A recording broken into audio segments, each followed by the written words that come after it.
Velkomin í Rauðan raunveruleika. Í dag erum við með góðan gest frá, að tala við okkur frá Englandi.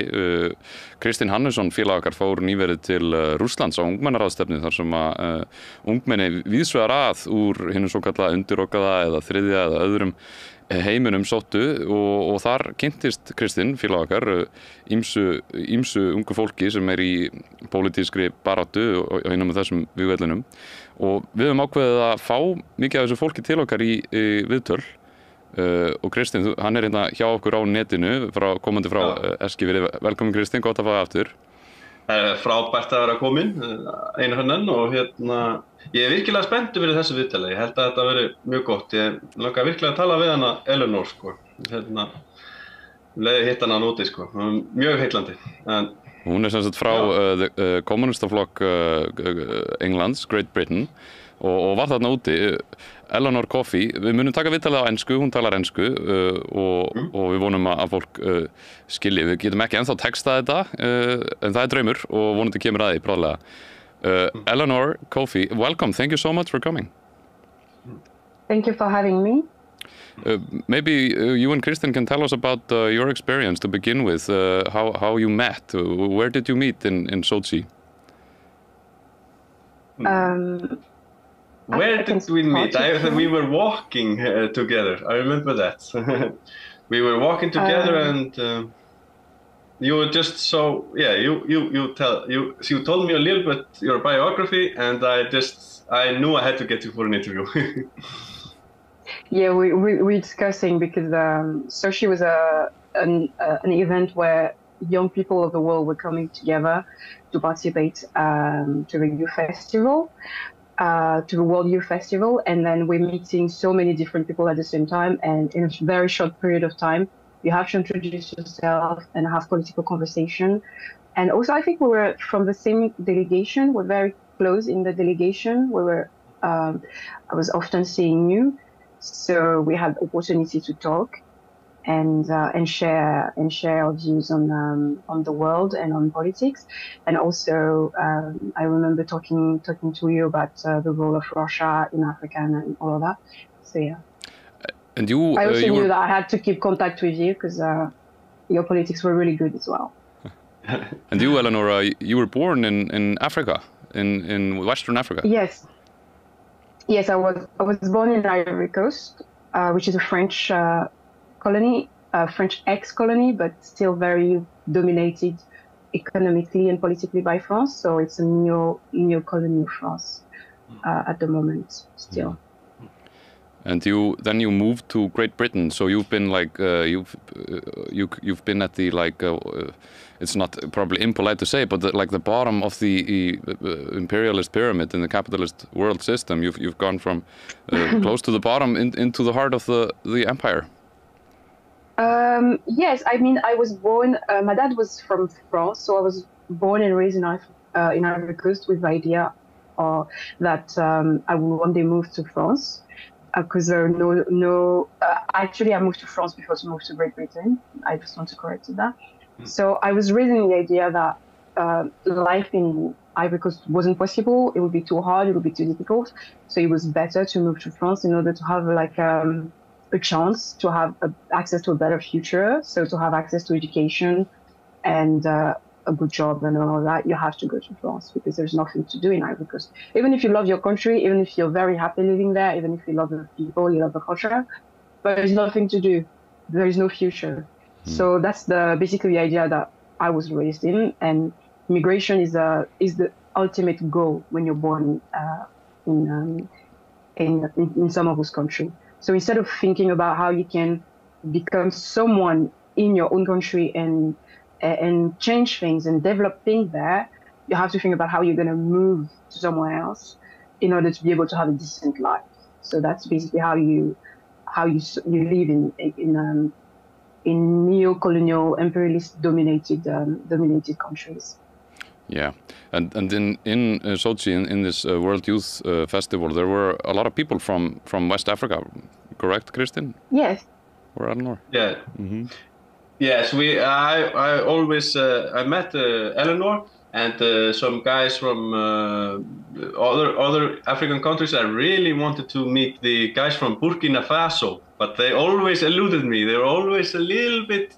I was always a little bit too late to meet them because if I was walking on the street, they were on the other side of the street, and I was busy and had to go somewhere, you know. But that's just, I'm very excited to talk to them and anyone from Africa, because there are very many exciting things happening there, especially in the Burkina Faso Sahel area, I think now, with the new AES, or Alliance of Sahel States. Before we go more into that, Kristinn, I'd love to hear you talk more about that. Could you, Eleanor, tell us, in not too many words, like what is imperialism today, and how does it affect countries like the Ivory Coast? Well, imperialism is, if we follow the definition of Lenin, the highest stage of the highest stage of capitalism. So at one point, capitalism became so big it couldn't be contained in its own borders anymore. So it had to be exported. So it started in Britain, and that's where most of the goods of the world were produced, and it gradually became stronger and stronger, bigger and bigger, and it couldn't be contained in the British borders. So it had to be exported in order to become more profitable. So they started exporting capital, and in order to export capital, you have to dominate the market. You have to dominate all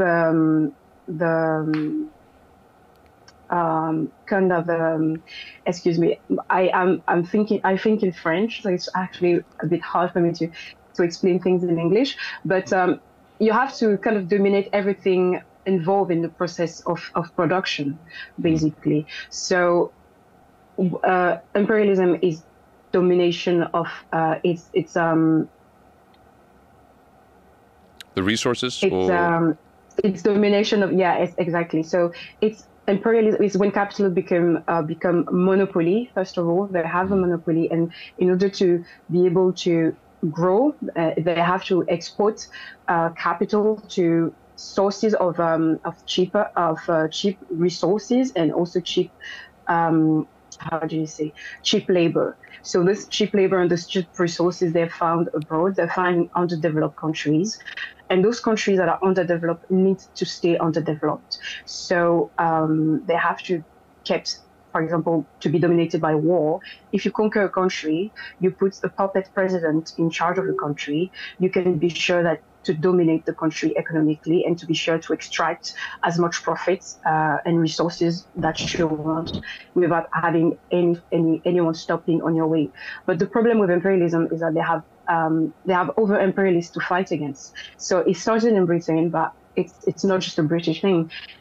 France had his own imperialism. Germany has its own imperialism. America later has its own imperialism. So they had all of those different countries that develop at the same time have to fight also for the same source of cheap material, cheap resources, and cheap labor, and that create also war between them. A big competition between them that can lead to wars, like we saw in World War I and World War II. That were inter-imperial war between those different powers that were fighting for cheap material, cheap resources, and cheap labor, but fighting to really divide the world between themselves in order to be able to be competitive and profitable. And in the so-called underdeveloped world, it doesn't matter to the underdeveloped world if it's France, or if it's Germany, or if it's the United States that's taking the resources. Ultimately, their resources will be taken. Yes, their resources will be taken, and they will be taken in the same way. I mean, if you ask a slave, a nice master, which master you prefer, he will tell you no master at all. So it doesn't make a difference for us if it's French, if it's English, if it's German. They're all exploiters that are there just to take advantage of first the population, and second their resources. So And what would you say, Eleanor, if some people say that, these countries, they've gotten independence, the colonial period is over, so isn't it their fault? Isn't it the African countries' fault that everything is underdeveloped? Yes, first of all, there were never true independence that was given by the colonial power. The people has to fight for it. So when World War I happened and World War II happened, and it even started before that. It started with the Russian Revolution, when a country made of mostly peasants and an underdeveloped proletarian managed to wage a revolution and kick out not only the Tsar, which was a feudal power, but also the capitalists of that country, and take power and build one of the largest, the largest union ever made, which was the Soviet Union, and people, the working class.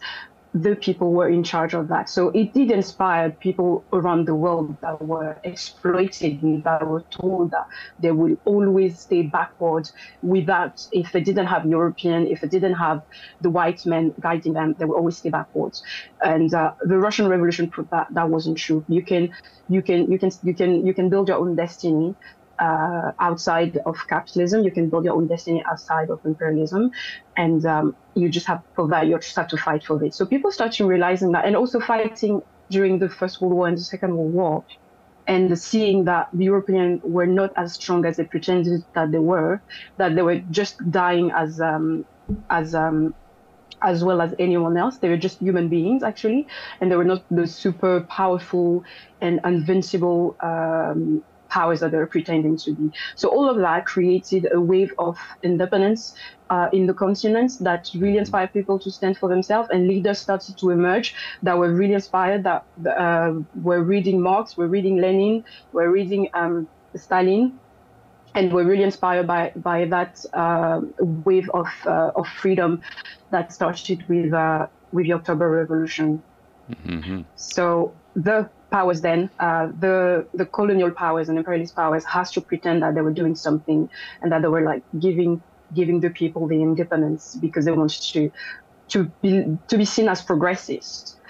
But effectively, in reality, they couldn't do that, because in order to maintain their power, as I said, imperialist is exploitation. Imperialists cannot survive if they don't have access to those cheap resources and cheap labor. So they needed to maintain their power in those countries. So they pretended to give independence, but behind doors, they kept their domination, they kept their meddling, they kept everything as before.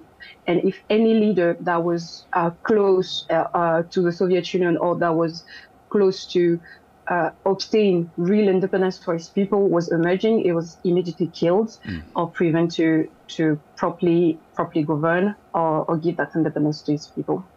Yes, I wish to play the devil's advocate when asking such a question, but in the middle of the 20th century and upwards, after the Second World War,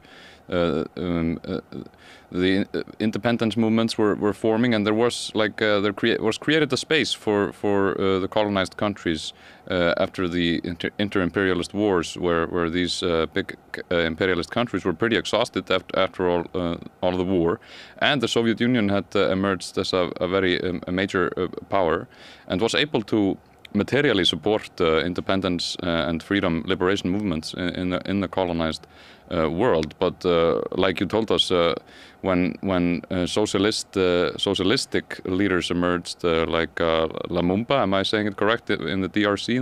Yes, Lumumba, yeah. He was assassinated, but I'm wondering, Kristinn, can you tell us specifically about West Africa with the independence there? Because in Burkina Faso, we were told it was a democratic state. They had a legitimate president who was supposedly democratically elected and supported. But recently we've had a coup there that is supported by the people. But can you tell us a little bit about this Burkina Faso before the revolution, this current revolution and coup?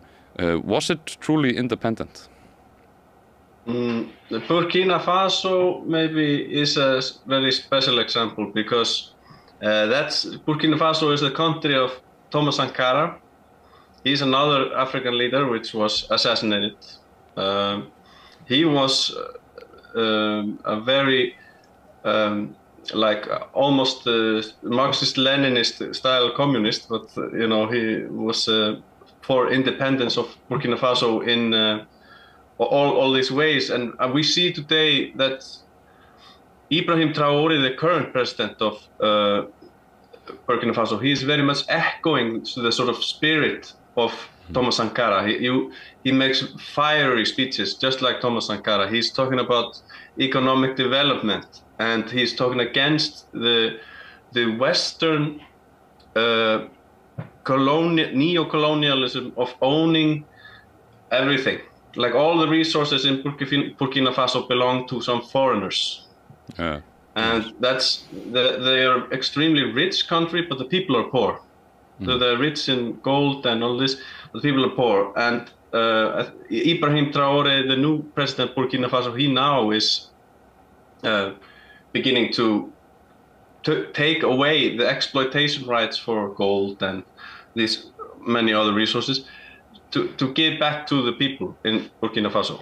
So that it's not going to some foreign corporation. It's something local, something native. It's being used for social ends to improve the standard of living, the working conditions of the people. It's not being ruthlessly expropriated like it was before. And if people don't know, Burkina Faso got its name in the Burkinabe revolution in '89, if I'm not mistaken, or thereabouts. But then he was assassinated. 82. Maybe. Yeah. Then he was assassinated and deposed, and a puppet regime was put up, and the French got access to their resources again, to the resources of the people, and ruthlessly expropriated that. Eleanor, can you tell us a little bit about the recent coup in Burkina Faso? And we've seen similar things in Niger and in Mali, and they recently formed a union together, an alliance. Yes, because I think they understood that being together make us stronger. So Pan-Africanism has always been a thing that have been spreading throughout Africa since the post-colonial independence movement, and it was theorized by Kwame Nkrumah, who also theorized neocolonialism. So I mean, it gives the name to a new phenomenon, neocolonialism, to the new phenomenon that was happening after the so-called independence given by the Western powers.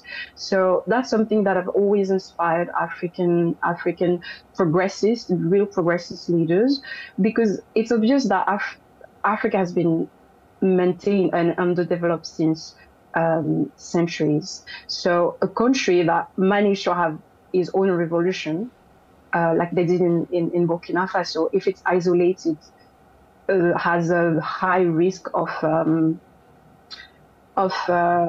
being overthrown, first of all, and secondly, of not being able to develop as well as it could. Today, when you see for example, Cuba, which has an amazing revolution and is still maintaining the success of that revolution throughout the years, for more than 60 years now. But Cuba is still very small. It's still undergoing a very cruel blockade that is being installed by the United States, and it's really hard for Cuba and its revolution to really thrive as they should, because they cannot do business with as they will. They cannot cooperate economically with anyone, basically, except countries that are not subjected to the U.S. embargo, which is very few, or accept not to be subjected to that. So yeah, so I think the development in Sahel is what it's something that is trying to overturn the limitation of countries like Cuba, because you have to have a movement of a sort of union. Even the Bolivarian revolution was based on that basis of having a pan Latin American. I don't remember the name of it, but with the leader of the Bolivarian revolution, Chavez, was a huge advocate of union of all the Latin American countries coming together and standing against West American imperialism.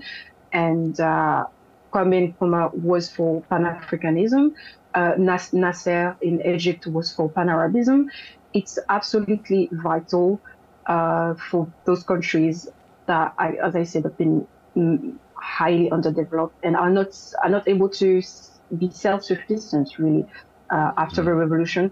After the revolution, to come together, work together, and try to help each other in ways that is about cooperation and not domination not domination. You know, they tell us, you know, after independence for many of the colonized world, they get, you know, and in many cases it was an important victory, but the economic relationship was maintained. Can you tell us, Eleanor, like if Burkina Faso or Nigeria are ostensibly independent, why haven't they been developing quickly in these last couple of decades? Because they were not independent. I don't understand your question. Do you want me to, well, I don't think they were not independent. In fact, de facto they were not. After Sankara was murdered, Burkina Faso went back to being a French colony, a French neo-colony dominated by France, whose policy was taken by France. Compaoré, that participated to the murder of Sankara, was the president then, and he stayed for quite a long time before to be himself ousted by a coup, I think, if I remember well. Yes. So they were not independent. They're just with puppets in place, comprador, if you want to name them properly, that only work in the interest of the imperialist power first, and then the rest they take it for themselves. And that's it. The people are left to poverty, to misery. No one cares about them. France doesn't care about the African people. I mean, they can die for what they care. They don't need. They don't really have industry in Ivory Coast, so they don't really need the working class of Ivory Coast, or they don't need the working class of Burkina Faso. They don't need the working class of Niger. So effectively, both countries are among the poorest, especially Niger. That was one of the poorest of all the countries in the world before the coup. And now it's after the coup, it's developing actually very fast, because now they have a government that care about developing and care about giving the people a decent life. Yeah. So it's happening now very fast. So yes, France has no interest in the working class of the people of Ivory Coast, the people of Burkina Faso, the people of Niger. All they care about is their resources and how they can get them for cheap, and how they can justify still being there, still being in those countries. So they will, for example, create jihadism. So in order to maintain military power and justify it to their people by saying, to the French working class, by saying, we still need to be there because, you know, they're still a bit, you know, uncivilized and they're still killing themselves between themselves. So we have to be there and maintain order. Yeah, but, this is the narrative we're giving. I was asking because you know, to ask you to explain this, and you did it well, because imperialism works that way, that they aren't developing the countries. Really, they aren't developing them. That's not how it works. They maintain willingly and willfully. They maintain underdevelopment because it benefits imperialism. Is that not correct, Kristinn? Yes. Imperialism is really about, simplest way to explain this, about keeping the world poor so that you can stay on the top. This is what imperialism is, and this is what is especially noticeable in Africa. You have these very rich in resources countries which kept poor and underdeveloped, and that's why I'm very happy to see movement like this in Africa.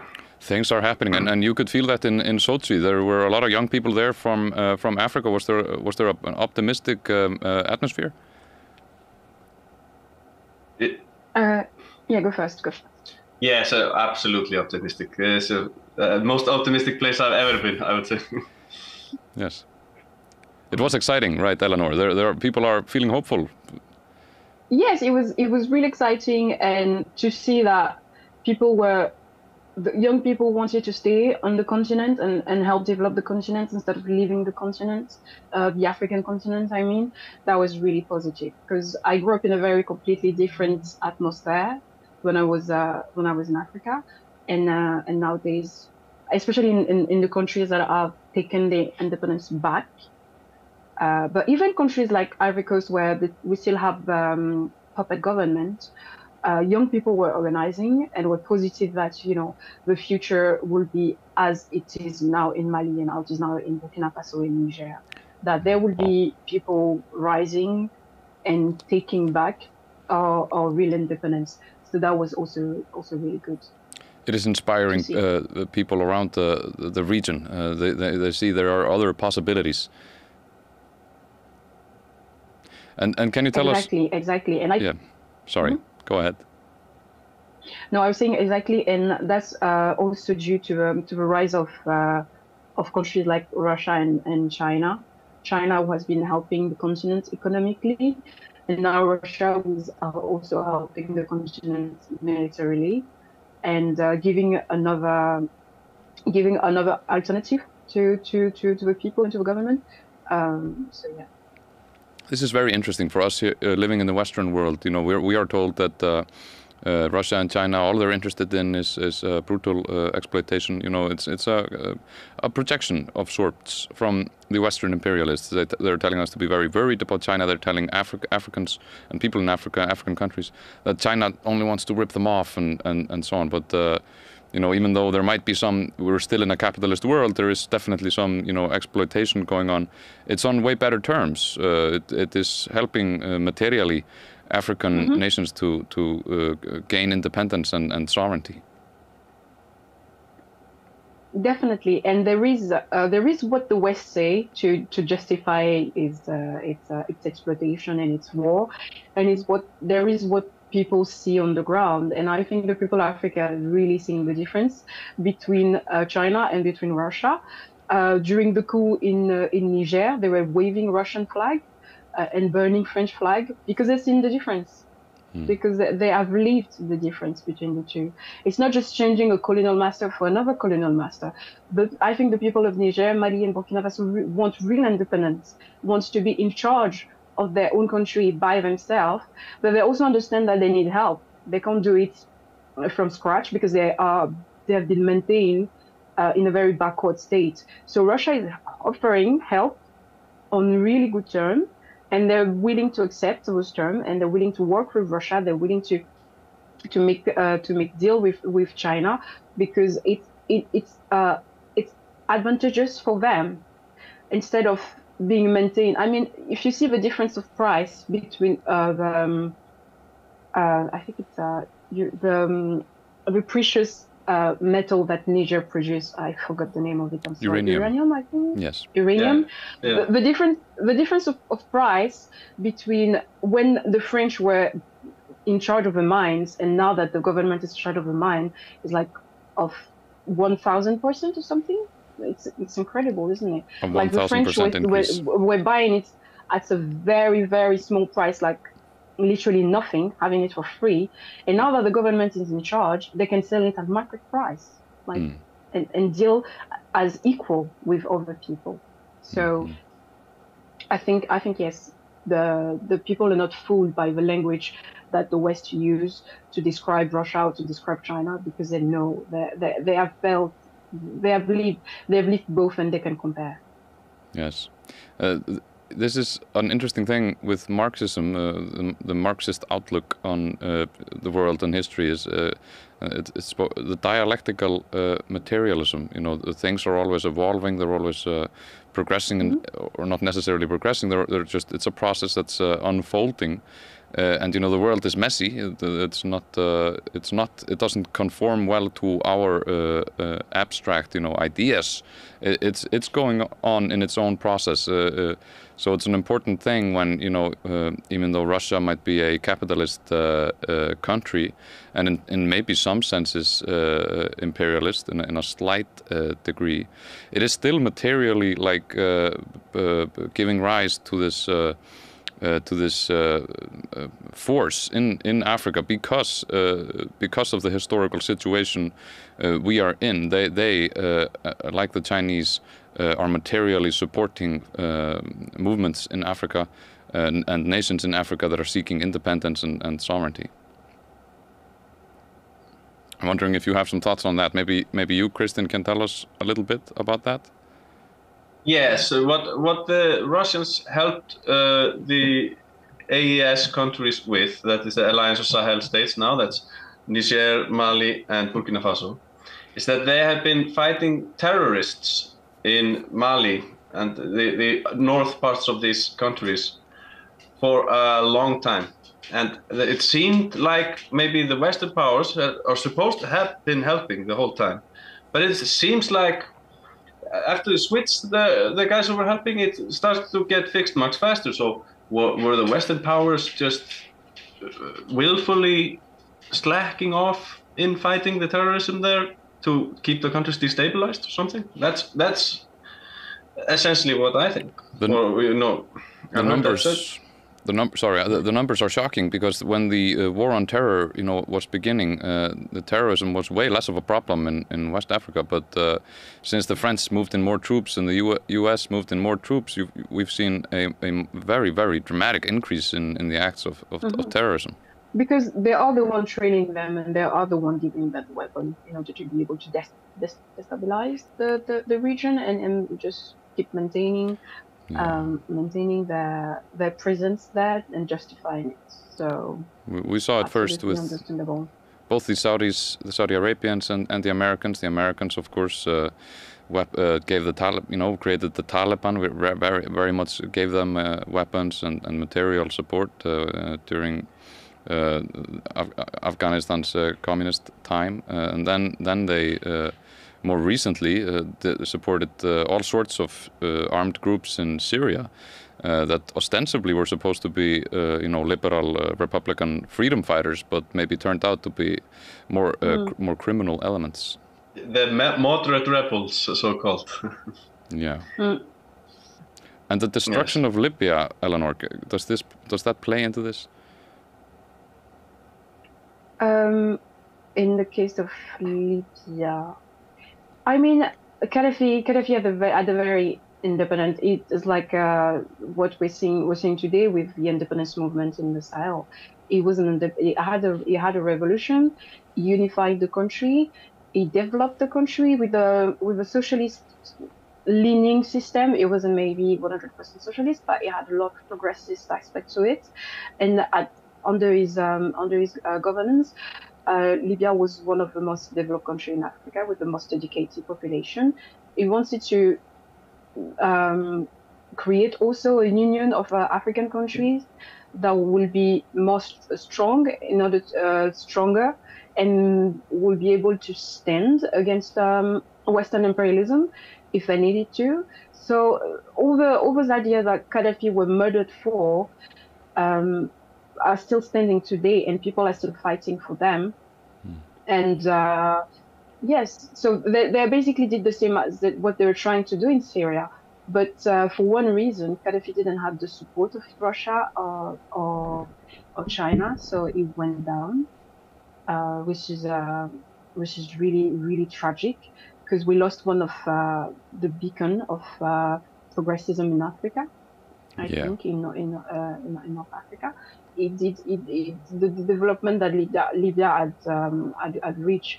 We went there with the war. I think they went back from at least 150 years, and that's going to take a lot of time again to rebuild. But it does serve Western imperialism very well. They can extract the oil as freely as they want, because basically the people in charge now, if there are people in charge, are completely sold to them, and there are inter-tribes war and all that. And at one point, slavery was even reestablished. There is no one in charge of Libya now, so it's a perfect ground for Western imperialism to roam freely and do whatever they want, which is looting. Their motto is looting, and anyone who stands on the way of their looting need to disappear, need to be crushed, need to be killed. And if they are in charge of a country that can be an example for someone else, that country needs to be destroyed. They did it in Iraq. They did it in Afghanistan. They did it in many other countries. They're trying to do it in Iran. Or today, Iran had a revolution. They are a developing capitalist country. They're capitalist, and maybe we don't agree with all the aspects of a revolution, but at least they want to be sovereign and they want to be independent. So I think that should be respected. Yeah. But imperialism will never do so. So. It's a constant state of war in order to dominate. Constant state of war. They cannot do without war. They need to go to war against Russia. They need to go to war against China. They need to go to war against Iran, because they're basically the only countries now standing against them. North Korea as well. So the axis of the so-called axis of evil. They absolutely need to dominate them. And once that will be done, they think that their system will be able to stand forever. But imperialism is a decaying system. It also already contains the end of capitalism in itself. Yeah. But for them, as long as they keep going to war, as long as they keep killing, as long as they keep looting, they have a chance to maintain themselves alive, which is completely wrong. But we as people that are the class consciousness to understand that, needs to spread the message, needs to spread and needs to educate people on the nature of imperialism, so that we can stop them, because they will bring the world to an end if we don't stop them. A war between Russia and the United States would be terrible. A war between the United States or the Western imperialism and China will be terrible for anyone. So we really need to organize properly and stand against them. That's why seeing so many progressive people in Sochi was amazing, because that means that there is hope. There are people organizing. There are people spreading the message on what imperialism is. And I don't think Russia has any imperialist aspect to it, really. I don't think their economy has reached that point where they can really be called imperialist. And the SMO, the Special Military Operation, is a defensive war. When you look really into it, they're trying to maintain their borders safe from Western imperialism, safe from weapon and nuclear weapon from the West, which is perfectly normal, and also to trying to clean Ukraine from fascism, which is a real danger for them. So yeah, yes. Sorry, my answer was too long. Sorry. Oh, great answer. We are told Russia is imperialist and very evil, and we must condemn the invasion at all costs with no exceptions. But the U.S. imperialist actions are not condemned. The coup is not condemned. The fascist violence is not condemned. But this is very interesting. One of the things you mentioned about the axis of resistance. The only two nation states in the world today that are materially supporting the Palestinian struggle for independence and against genocide are Iran and North Korea. Can you go into that history, Kristinn? Why is this? So DPRK or North Korea, Democratic People's Republic of Korea, they have a long history of anti-imperialism. Just from the start, they have had to fight the Americans head on, and the Korean War never ended. So they are in the fight. I hate to interject, but can you tell us a little bit about the Korean War? What happened there? So with the Korean War, the Japanese had colonized Korea and occupied Korea in the years leading up to World War II. And after World War II, the Japanese are being kicked out of Korea by the Korean People's Army. And as they are just about to clear them out, all the Japanese occupiers, then the Americans, they find this man, Syngman Rhee, make him a dictator, and they take over. So the USA invades Korea really as an anti-communist, containment, domino theory sort of action. And even today, it's completely illegal. The body called UN Command, which was supposedly giving permission to do this, and the UN it has no legality. It's illegal. It's just so they didn't vote on the resolution. The Soviet Union, they vetoed. No, they didn't veto. They didn't attend the meeting on the Korean War, and you can't make this sort of resolution without every UN member's Security Council member. So Korea was a colony that was resisting colonialism. The socialist groups, the working class movement in Korea was growing and growing and growing. A war of independence broke out, a war of national liberation, and the socialists were winning because they had the vast majority of popular support of the people. But then the United States and Western countries decided to interject, and they really, I think American generals even spoke about blowing up Korea back to the Stone Age. Yes, exactly. That's pretty much what they did. They leveled every building higher than one floor or one story. And bomber pilots, they said that they couldn't find anything to bomb anymore. There was no targets, no buildings big enough. It's just one big mess. But I think it was what was his name? Douglas something. The famous Douglas MacArthur, the general. He wanted to use nuclear weapons in Korea. On Korea, wow. Yeah. And on China. Yeah. He wanted to use nuclear weapons on China and Korea, and he was fired. Shows how far these people are willing to go. Yeah, it was after the Second World War context as well, and they needed to show their dominance to the Soviet Union, because the Soviet actually the country was sharing too. So the American agreed to it was shared on the line of the 38 parallel. So the Soviets were occupying the north, and the American were occupying the south. The Soviets and they both agreed to withdraw when the situation will be stable enough for them to withdraw from the country. The Soviets left the northern part and let them decide for themselves their election and their policies. And it was the North was mostly socialist organized, so they decided to lean towards socialism. The South wanted to do the same, but the Americans didn't let them. There were huge how do you say, massacre? Not repression of socialism. And as you said, Kristinn, they imposed their puppet that they saw fit to govern. So the South has never been really decolonized because the Americans never left as they were supposed to.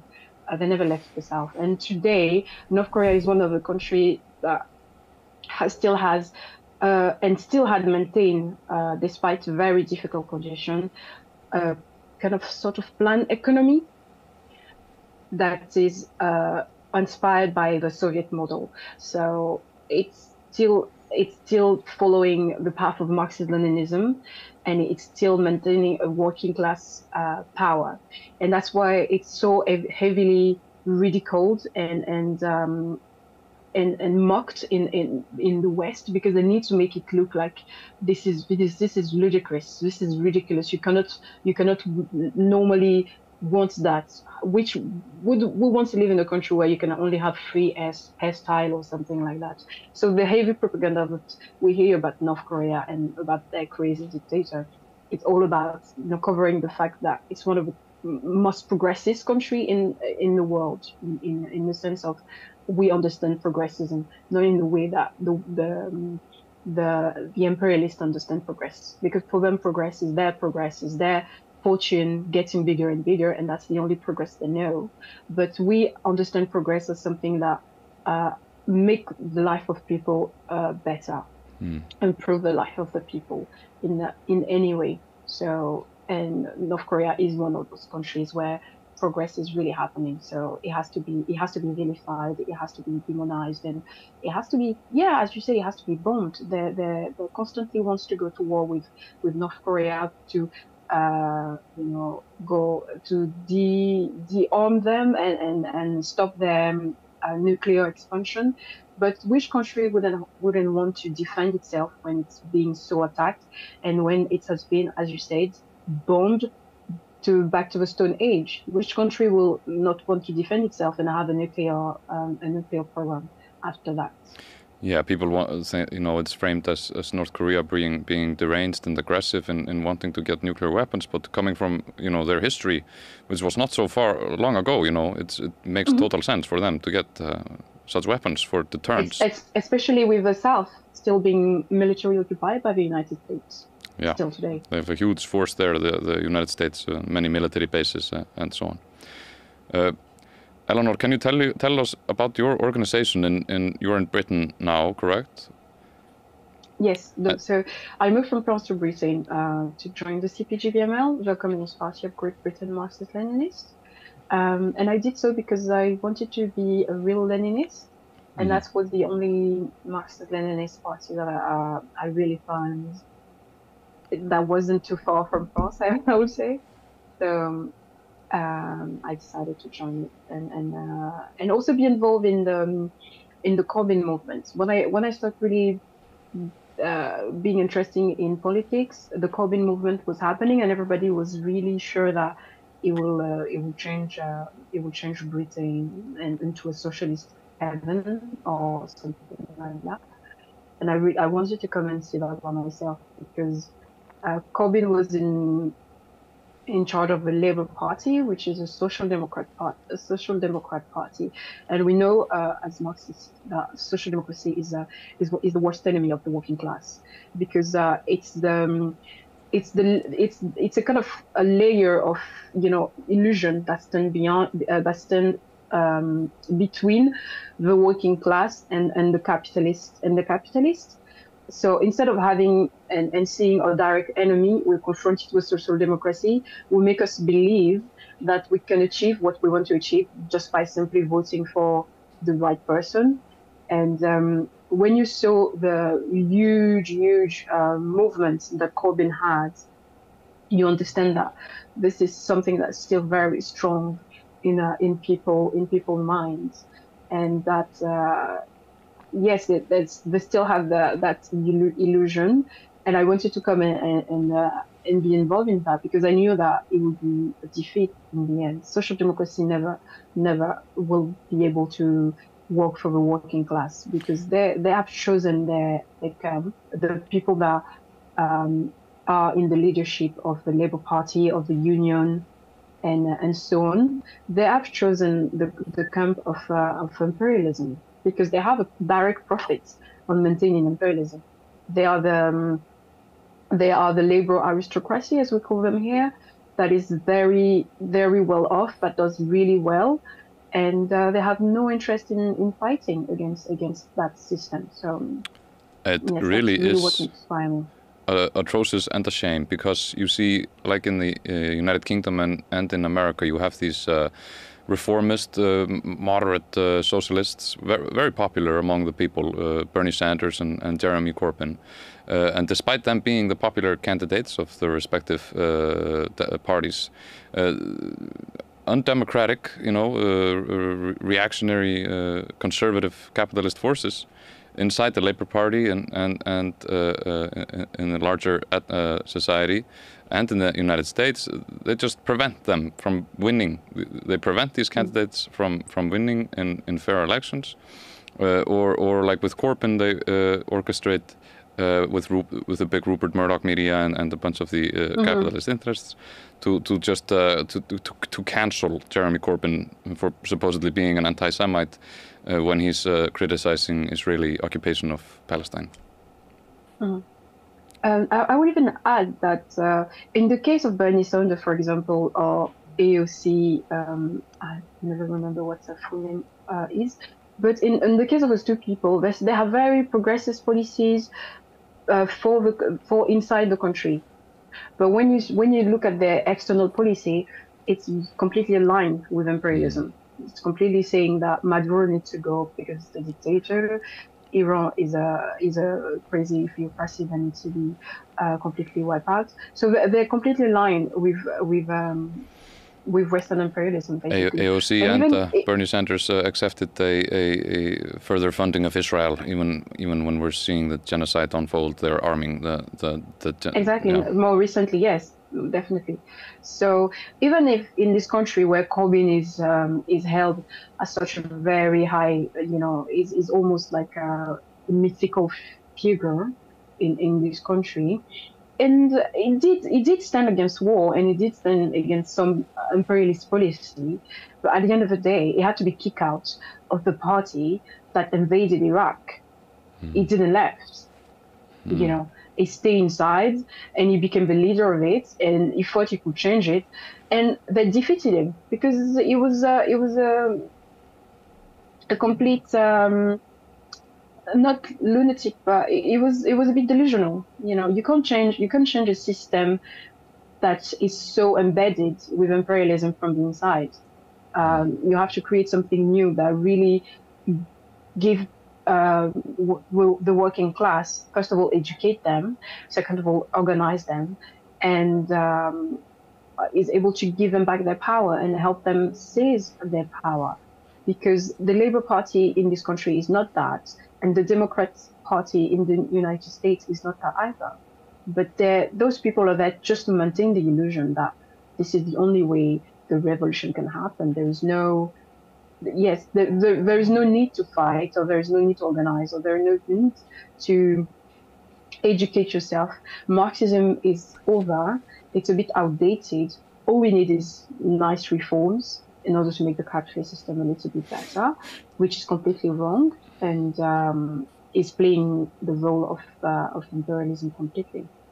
It's interesting what you say, and these two things, that the inefficacy of social democracy to give us acceptable progress, give us better living conditions to resolve the crises of capitalism, and the importance of Lenin as a thinker and as a socialist. I'm wondering if I can ask both of you, starting with you, Kristinn, why is Lenin and his writings so important? Lenin is so important because he is the one who explained. Firstly, he's very important in history. He was the leader of the Russian Revolution, but theoretically, his most important work is analyzing imperialism. He explained finally what that is, and why the social democrats in Europe were traitors, and why they were how that was no good. The German social democrats, and really, imperialism is a different system than just capitalism. It's monopoly states, as Lenin explained. Well, I mean, Lenin was one of the greatest theoreticians of Marxism, and we don't call ourselves Marxist-Leninists because we are, or I don't call myself Marxist-Leninist because I'm a personality cult or something, but because he really brought something more to the science of Marxism and socialism, which is what he brought first was the theorization of imperialism, like Kristinn just said. So when he came into the political scene, capitalism was changing form. After Marx and Engels died, capitalism was evolving into something else. That Lenin was the one to theorize, and he also during his political life witnessed the betrayal of the Social Democratic Party, because the socialists or communists before were calling themselves Social Democrats when they started, and all those Social Democratic parties of the West were gradually giving up the idea of revolution and were becoming opportunist, revisionist, or just parliamentarists as well, because they had so many members. They became really big and really institutionalized, if that's a word, that they thought that the revolution could just happen by magic because they had the numbers. And Lenin was the one who was constantly fighting in his writing against that, against Kautsky, against Bernstein, against all the big opportunists in Plekhanov in Russia as well, that were standing on the way of the movement really to develop properly. And he also brought to life the idea of vanguard party, of people that are really well educated in the science of Marxism, that are really well educated in the politics of what's happening in their country, how the science can apply to every little, because everything is political, isn't it? We live under the domination of capitalism, so all aspects of our life are affected by capitalism. So we have to be able to explain to people capitalism, what is capitalism, to a level that they can understand. So they started by a newspaper where they will agitate and they explain basically, so why can't you pay your bill? Why your children can't go to school? Why is this happening? What is happening? So that the working class would be educated and understand what was happening. It wasn't because God wanted so. It was because an economic system was in place that was designed to maintain them in those conditions. So education of the people, having a vanguard party made of really well-read theorician was really important in what's one of the most important things that Lenin brought to the science. So I think he completely deserved to have his name added to Marx in that case as a Marxist-Leninist, because Lenin was the one who really theorized how to make a revolution and how to make a successful revolution that can be that can survive. Because when he was alive, a lot of he himself didn't think that Russia would be the country where the revolution happened in the beginning, because of what Marx has said before. He thought the revolution would come from Germany or from France, because those were countries where the advanced working class was. But gradually, by being involved in the movement, by seeing how the leaders of those movements were behaving as well, betraying, especially during the First World War, when they all supported their imperialist class instead of the socialists, the so-called socialists who had promised the so-called socialists, yes. Exactly. Instead of asking the working class to turn against their imperialists, they say, no, go and fight for the fatherland or the motherland or whatever, which was a completely erroneous and destructive line to take for the movement.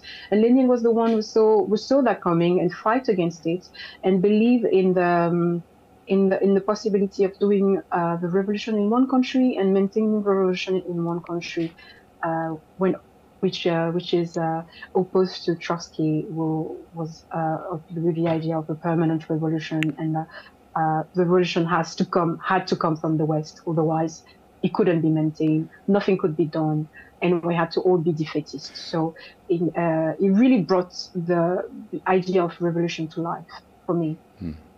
Yes, it's a very, very interesting historical process of what happened. Marx and Engels and most communists and socialists in the 19th century had expected Germany, or one of the more developed capitalist countries, to be the first countries to have a revolution. But what happened was that the underdeveloped world had a revolution first in Russia.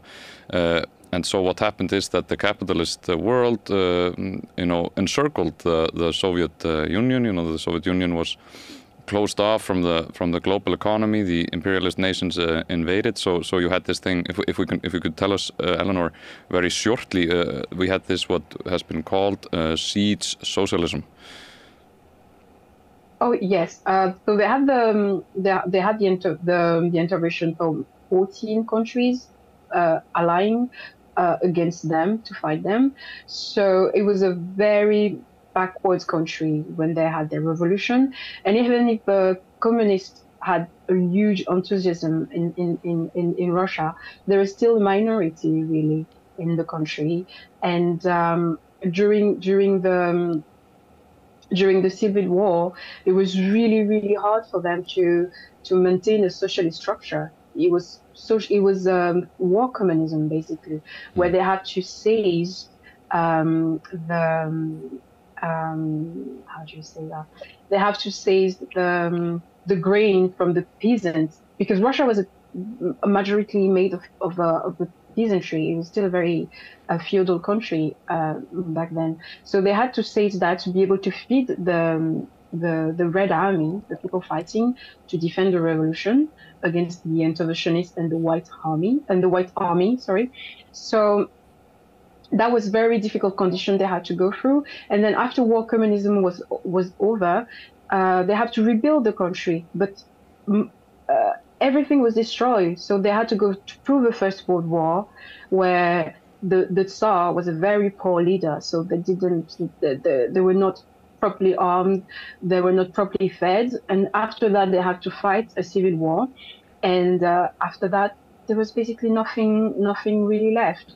So Lenin put forward the new economic policy, which was a reestablishment of capitalism to be able to rebuild the country on the basis of inciting the people to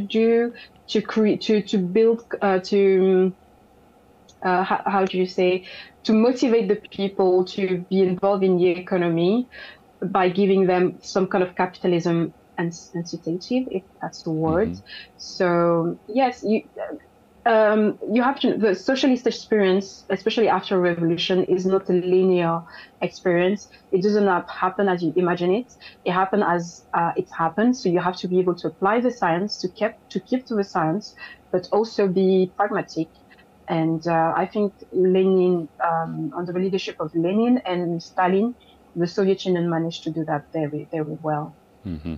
Yes, Marx and Engels, they had expected, capitalism would evolve the productive forces of society, through its endless profit seeking and so on. It would become, in a sense, efficient at creating more profits, creating these means of production. But then they had to be socialized. But with the Soviet Union and the Russian Revolution, there wasn't really that much of an industrialized economy to socialize. So what they needed to do was both win the civil war against the imperialist powers mm-hmm. and the Tsar, and then they had to try to develop the means of production and socialize them at the same time. How did it go, Kristinn? This is very... there has never been any country so far. Maybe China has reached it now for short period of time, but there's never been more economic growth than under Stalin. Anyway, yes, in history. They had explosive growth, and Stalin and the communists, the Bolsheviks, they made plans because they knew that they would have another war with the Western capitalists. Mm. They knew it was only a matter of time. So the industrialization happened very quickly and rapidly. But we could talk about this for a long time. It's very interesting. Really, education is probably one of the most important things that we as socialists need to be doing for ourselves, to educate ourselves and to educate each other. Because the fact is that if there is a housing crisis in like Iceland or in the UK, it is easily solved. It is not materially hard to do. We have all the capacity at our disposal to go and build the housing, to build infrastructure, to build the roads. And that's been proven through history. All that is required is that the masses of people are able to exert the necessary force to do that. Mm-hmm. Exactly, and even in the UK, you don't need to build any house. I mean, maybe you need to build, but there's so many empty houses that are kept empty because there's no profit to be made out of them. And there's so many, so it's the same for food, it's the same for clothes. Everything that is not profitable is discarded or thrown away, and you have people dying of maybe not in the UK at the moment, but there are people that are going to bed without food because they're too poor to afford it. They have to queue at food bank, and they're workers, but they don't earn enough money to be able to buy enough food for themselves throughout the month. And there are people that have to sleep in the street because housing is way too expensive for them to afford. So we have all the means, we have all the resources available, but we cannot use them because we're not the one who own them. And that's really what a revolution is for, is to shift the ownership of the means of production, is to make it so that the masses who create those resources anyway are in charge of them and are in charge of allocating them. Because the market has proven for centuries now that it's not able to do so. It's not able to respond to the human needs. So it needs to go away now. But it's not going to go away by itself. It's for a revolutionary process that's going to happen. It really is egregious seeing the poverty while the big companies and the banks are paying themselves enormous dividends. We can solve all these problems. It's all a matter of us getting organized and conscious about it. Eleanor and Kristinn, thank you so very much for a very insightful and informative talk. It's been great. Thank you. Thank you very much for having us. We here at the Socialist Party send greetings to you in the Communist Party of Great Britain. Solidarity with the working class movement there. The world is ours to win. Thank you so much. Thank you so much. Við Kristinn munum koma aftur á næstu vikum með viðtal við fleiri fólk sem var þarna úti á ungmennaráðstefnunni. Hvet ykkur til að fylgjast með. Það er mjög áhugavert að heyra í fólki sem kemur frá allt öðrum aðstæðum en við hérna á Íslandi. Takk kærlega fyrir í dag.